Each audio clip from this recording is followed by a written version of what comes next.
Good evening to all of you. Welcome back my YouTube channel Nazim academy 01। आप सभी को Nazim academy 01 पर स्वागत है। टेंस की टॉपिक चल रहा था। टेंस की टॉपिक में प्रेजेंट टेंस पूरा कर लिए हैं, पास्ट टेंस भी कंप्लीट हो गया और फ्यूचर टेंस पर हमला करने जा रहे हैं अपने लोग। लेकिन आप लोग से गुजारिश है, आप लोग अगर यूट्यूब पर देखते हैं मेरे चैनल, मैं परीक्षा रिलेटेड ही सब वीडियो डालूंगा।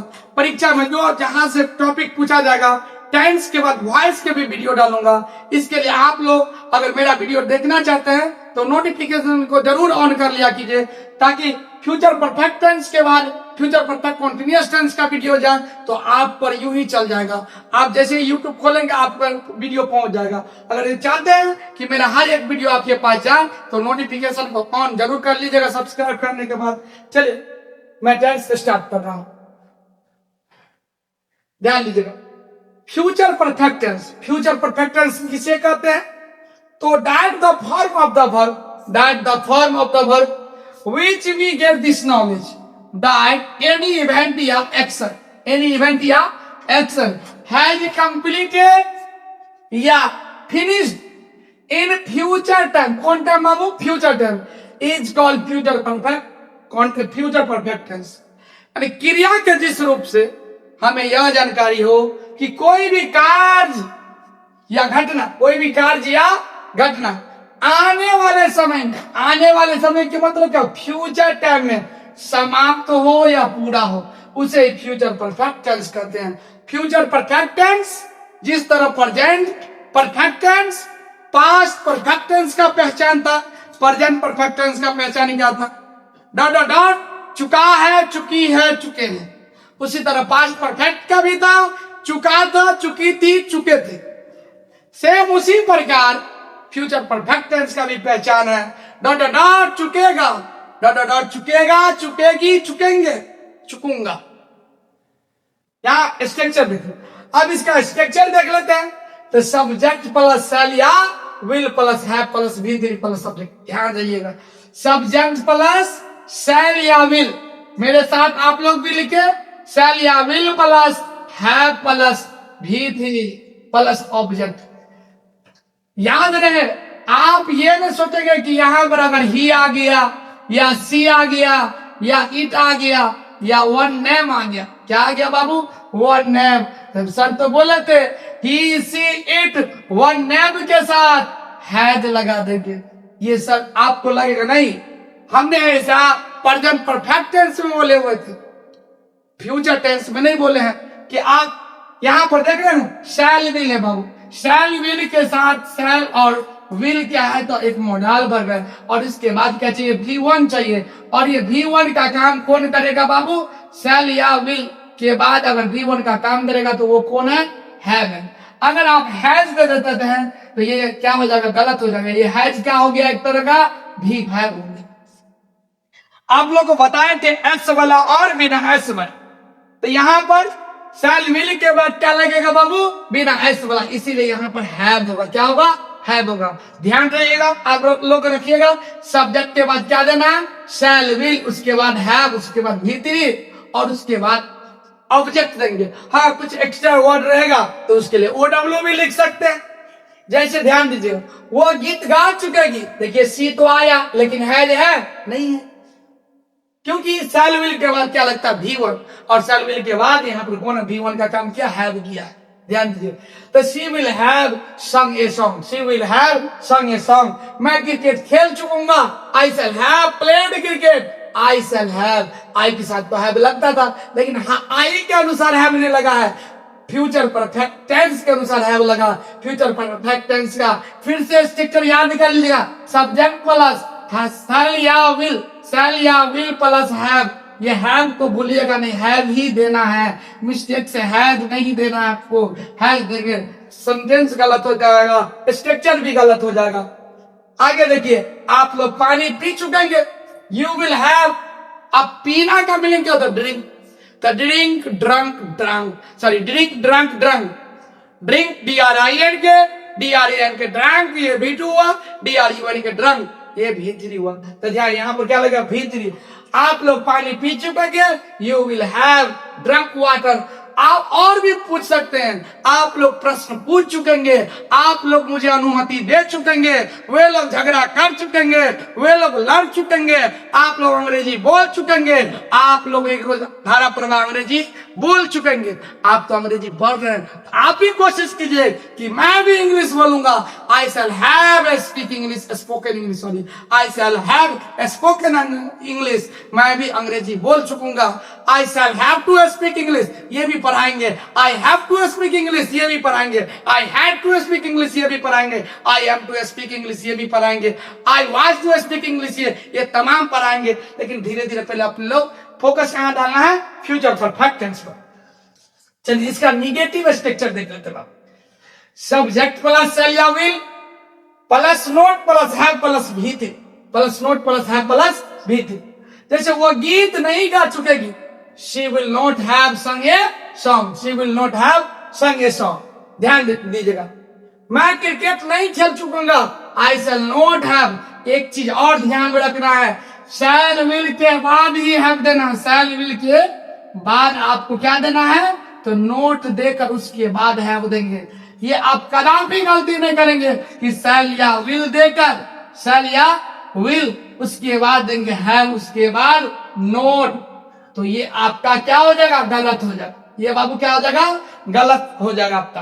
ध्यान दीजिए, ये आपका गलत हो जाएगा, इसीलिए इस बात को ध्यान में रखिएगा और यहां पर गलती आप नहीं करेंगे। चल, तो इन बात पर गलती नहीं करेंगे और ये आपका क्या हो जाएगा? गलत हो जाएगा, ये आपका सही है। चल इसका अब इसका यस नो क्वेश्चन देखते हैं। तो सिर्फ आप शैल या विल को उठाकर पहले रख लीजिए, तो यस नो क्वेश्चन होगा। तो शैल या will plus subject plus not plus have plus भी थी, नोट प्लस हैव प्लस भी थी। देख रहे हैं हम जो बोल रहे हैं, मेरी बात को सुनिए। शैल या will plus subject plus not plus have plus V three plus object plus other word. अगर अदर वर्ड रहेगा, जैसे मैं अंग्रेजी घर में बोल चुकूंगा, वो अंग्रेजी वर्ग में बोल चुकेगा। मैं बाजार में जा चुकूंगा, या मैं बाजार में खेल चुकूंगा, या मैं खेल के मैदान में दौड़ चुकूंगा। तो ये देखिए एक्स्ट्रा वर्ड आ गया, प्रीपोजिशन वाला वर्ड आ गया। तो ये सब एक्स्ट्रा यानी अदर वर्ड में हम डाल सकते हैं। ध्यान देना। आगे क्या वो गीत गा चुके? देखिए वहां पर जो शैल विल था, आपको एक चीज दिखा रहे हैं, यहाँ विल है ना सब्जेक्ट के बाद, यहाँ यही विल सब्जेक्ट से पहले आ जाएगा। यही विल क्या हुआ? सब्जेक्ट से पहले आ जाएगा। तो she will have sung a song, क्या वो गीत गा चुकेगी? क्या वो अंग्रेजी बोल चुकेगी? Will she have spoken English, क्या वो अंग्रेजी नहीं बोल चुकेगी? Will she not have spoken English. क्या आप लोग पढ़ चुकेंगे? Will you have read, will you have, क्योंकि रीड का तीनों रूप रीड रीड रीड होता, रीड रेड रीड भी बोल सकते हैं। आगे देखिए, क्या मैं क्रिकेट नहीं खेल चुकूंगा? Shall I not have played cricket, shall I not have played cricket. क्या आप लोग पानी नहीं पी चुकेंगे? Will you not have drunk water, will you not have drunk, will you not have drunk water. आगे देखेंगे WH या H क्वेश्चन, WH या H क्वेश्चन। तो इस सबसे पहले WH या H क्वेश्चन का स्ट्रक्चर देख लेते हैं। तो सबसे पहले किसको देंगे? WH या H देंगे, WH या H। उसके बाद क्या देंगे बाबू? शैल या विल देंगे। आप ना बोलेंगे शैल या विल, उसके बाद सब्जेक्ट प्लस नोट। नोट को ब्रैकेट क्यों करेंगे? आप लोग बोलेंगे, आप लोग कमेंट कीजिए नोट को ब्रैकेट क्यों किए? नोट ब्रैकेट इसलिए किए क्योंकि अगर नोट रहेगा तो देंगे, नहीं रहेगा नहीं देंगे। उसके बाद क्या देंगे? भी3, उसके बाद ऑब्जेक्ट, उसके बाद एक्स्ट्रा वर्ड भी हो सकता है। जैसे एक्स्ट्रा में मैं आप लोग को बोलता हूँ, यहाँ ध्यान दें, वे लोग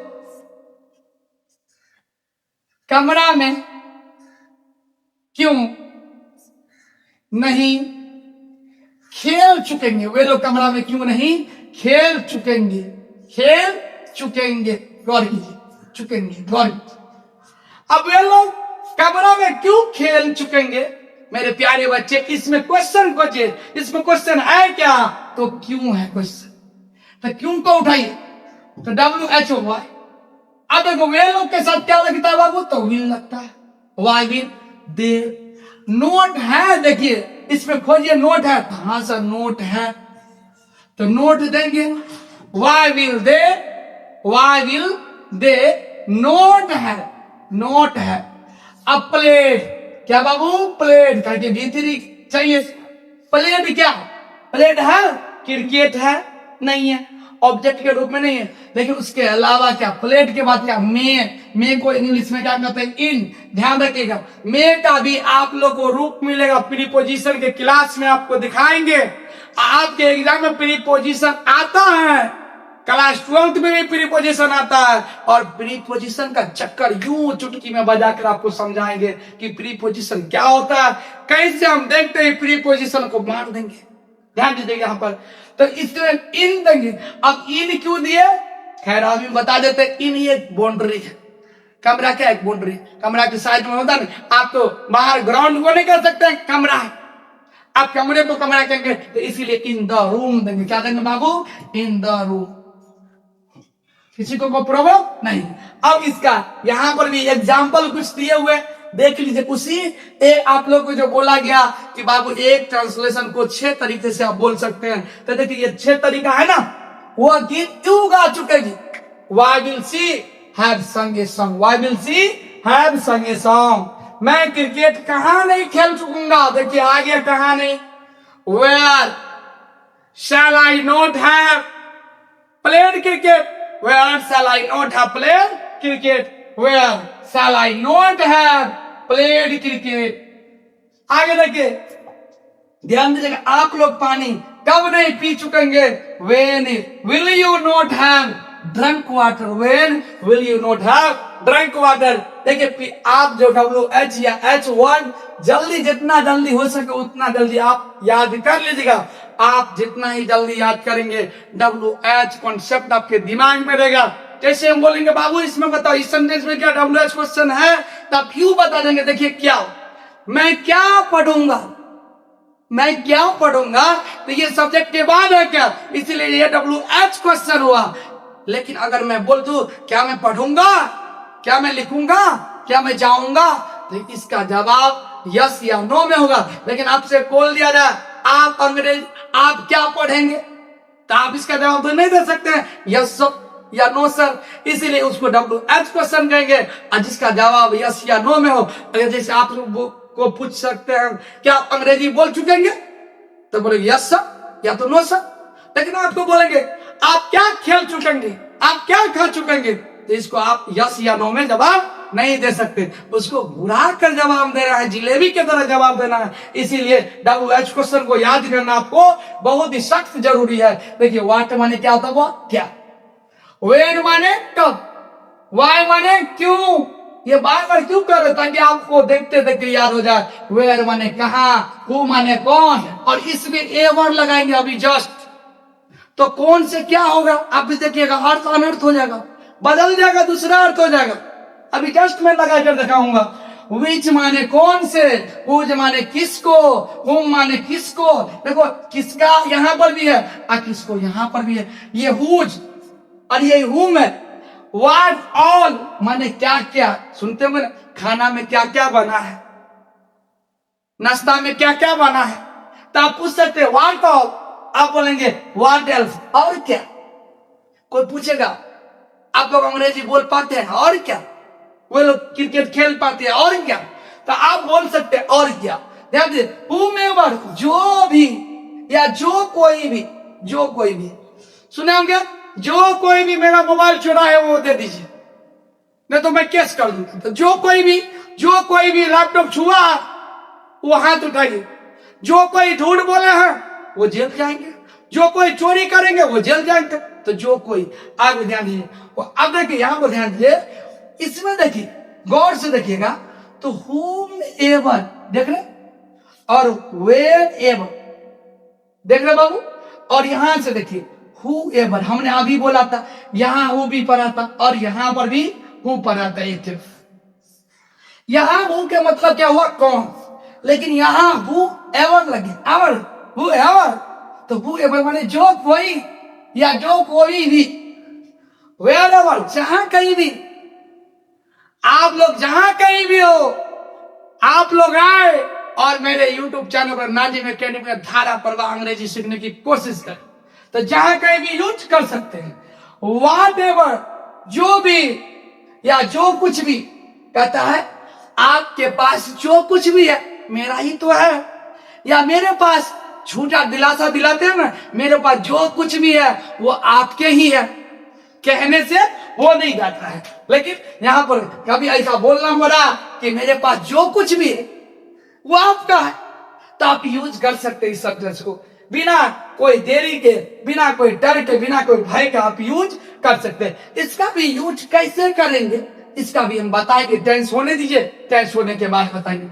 उसका देखो वेन एवर, वेन माने वहां पर क्या पढ़े थे, कब, या वेन एवर माने जब कभी भी। जब कभी भी आपको अंग्रेजी पढ़ने का मौका मिलेंगे तो आप मेरे ही पास पढ़ेंगे, आप मुझे ही खोजेंगे। जब कभी भी आपको अंग्रेजी बोलने का मौका मिलेंगे तो आप अंग्रेजी बोलेंगे। बोलेंगे कि नहीं बोलेंगे, आप लोग भी बोलिए, आगे भी जान दीजिए। आगे whom एवं, जिसको भी या जिस किसी ने भी, सुनते हुए, जिसको भी मैंने चाहा हूं उसे दिल से चाहा हूं। जो कोई भी मुझे पसंद किया है वो दिल से किया है। तो जो कोई भी हो, जिसको भी हो, तो ये आप याद कर लीजिएगा। अब दो चार वो वर्ड एच से भी है, एच वाला भी वर्ड आप ध्यान पूर्वक देखिएगा। हाउ, हाउ माने क्या होता है, वो कैसा, कैसी, कैसे,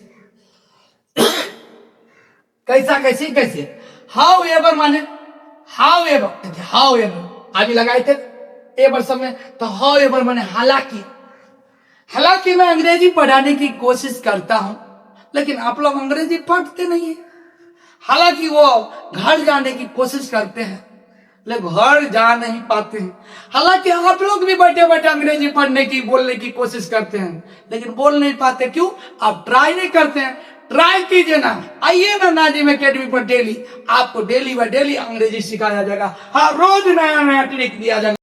फ्यूचर परफेक्ट टेंस में कुछ क्लॉज सेंटेंस भी पढ़ते हैं। इसमें दो वर्क एक साथ किया जाएगा। फ्यूचर में दो वर्क एक साथ जब हो तो ये देखना है कि पहले कार्य कौन समाप्त होता है और बाद में कौन कार्य समाप्त होता है। जो पहले कार्य समाप्त हो उसे फ्यूचर परफेक्ट टेंस पर बनाएंगे, और जो बाद में काम समाप्त हो या कार्य समाप्त हो उसे सिंपल प्रेजेंट टेंस पर बनाएंगे। जैसे देखिए एग्जाम, इसका कुछ नोट लिख लीजिएगा, नहीं तो भूल सकते हैं आप लोग। ध्यान दीजिए, जब दो कार्य फ्यूचर टाइम में किया जा रहा हो तो उसमें देखना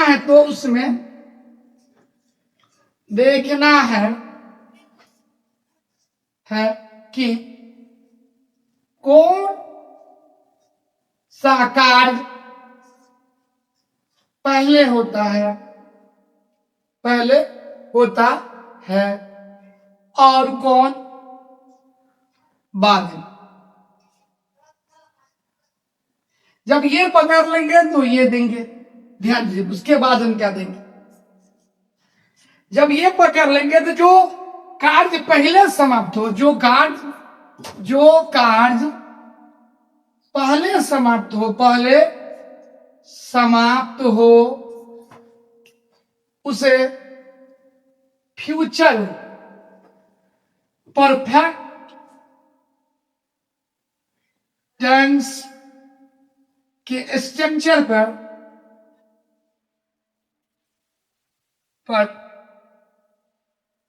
बनाएंगे।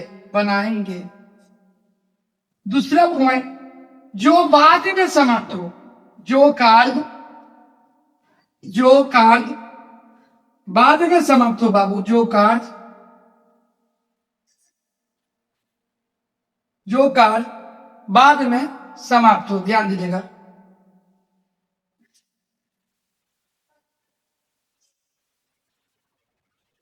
उसे सिंपल प्रेजेंट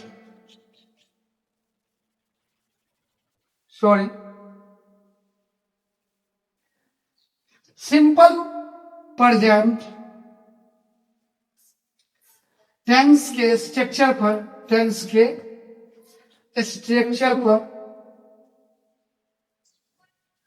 बनाएंगे। ये समझे, जो कार्य पहले समाप्त हो उसे फ्यूचर परफेक्ट टेंस, और जो कार्य बाद में समाप्त हो, ध्यान रखिएगा, दोनों कार्य कब होना चाहिए? दोनों कार्य फ्यूचर टाइम में होना चाहिए।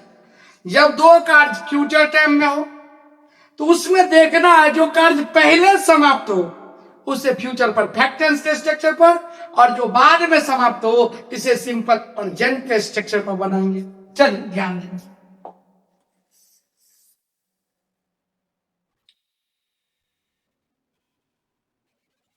ध्यान दो बदलिए।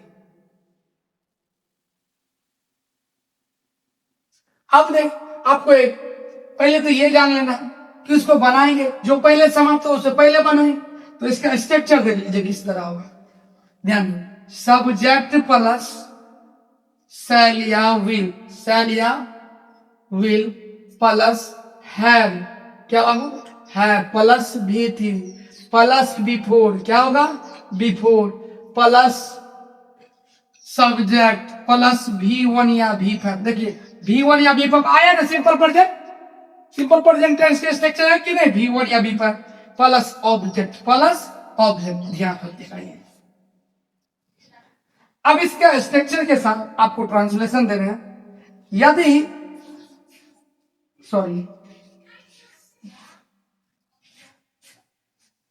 पुलिस को आने से पहले, किसको आने से पहले?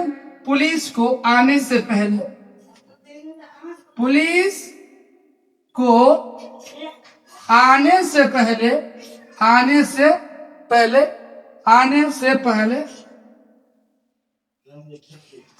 पुलिस को आने से पहले चोर भाग चुकेंगे।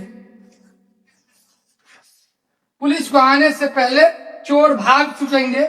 द पुलिस, ध्यान देंगे, पुलिस को आने से पहले चोर भाग चुकेंगे। इसमें यह देखना है कि पहले कार्य कौन समाप्त हो रहा है, पहले पुलिस आ चुकेंगे कि चोर भाग चुकेंगे, वो देखना है। जो कार्य पहले समाप्त हो उसे फ्यूचर परफेक्ट टेंस में बनाएंगे। यहाँ चोर भाग चुकेंगे। The thief will have fled away before the police,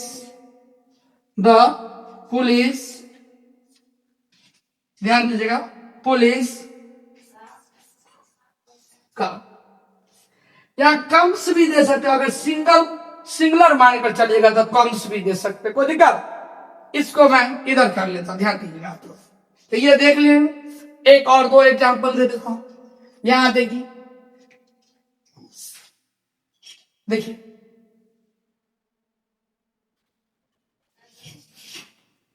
यहां देखिए, रोगी को आने से पहले, रोगी को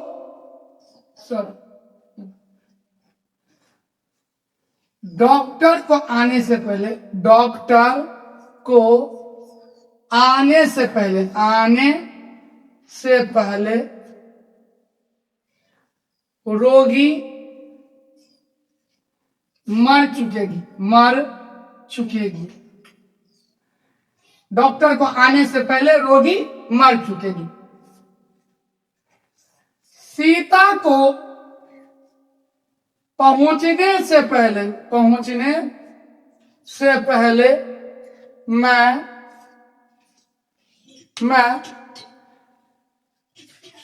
ध्यान देना बाबू, मैं किताब पढ़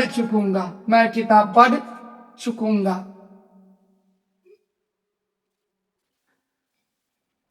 अमर को आने से पहले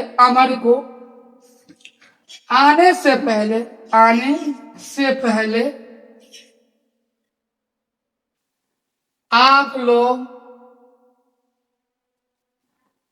पत्र लिख चुकेंगे। इसको चलिए बनाकर आपको हम दिखाते हैं, ध्यान दीजिएगा इसे कैसे बनाए। डॉक्टर को आने से पहले रोगी मर चुकेगी, तो कौन काम पहले हो रहा है? देखिए डॉक्टर नहीं पहुंचा है, रोगी मर गई, मर चुकेगी, तो पहला काम कौन होगा? रोगी। यानी कि रोगी पहले मर गई या तब डॉक्टर आए, तो पहले किससे स्टार्ट करेंगे? रोगी से। द पेशेंट, क्या बाबू? The patient will have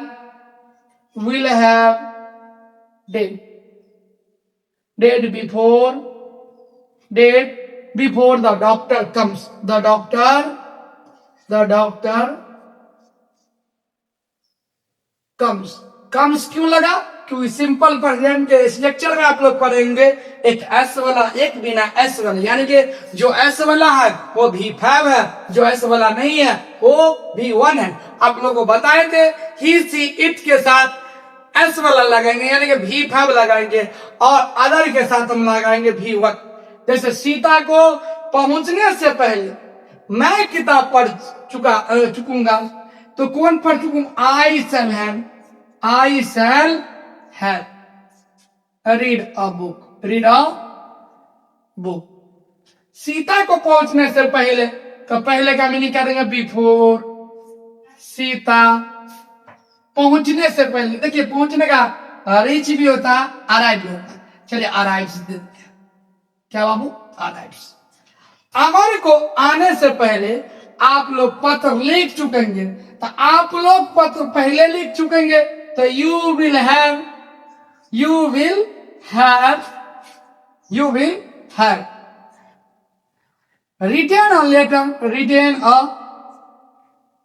written a letter. अब क्या है ना, अमर के आने से पहले, तो अमर को आने से पहले बिफोर अमर समझे? बिफोर अमर कम्स। तो इस तरीके से आप बना सकते हैं। जैसे और भी ट्रांसलेशन बना सकते हैं, मैं आपको ट्रांसलेशन दे देता हूं टैक्स में, मैं जो बोल रहा हूं वो लिख लीजिए। मेरे आने से पहले आप लोग जा चुकेंगे। सीता को आने से पहले सीता की बेटी सो चुकेगी। मदन को आने से पहले सोहन रो चुकेगा। मेरे पिताजी के आने से पहले मैं मर चुकूंगा। आप लोगों को जाने से पहले वो घर छोड़ चुकेंगे। सीता अब निगेटिव भी हो सकता है, अगर निगेटिव है तो आप निगेटिव की तरह बनाएंगे। जैसे सीता को आने से पहले मैं नहीं मर चुकूंगा, I shall not have dead before Sita comes. कभी ऐसा भी देगा, सीता को आने से पहले मैं नहीं मर चुकूंगा, ये भी हो सकता है। सीता को नहीं आने से पहले मैं मर चुकूंगा, तो ये भी हो सकता है। आज के लिए इतना ही, धन्यवाद, थैंक यू।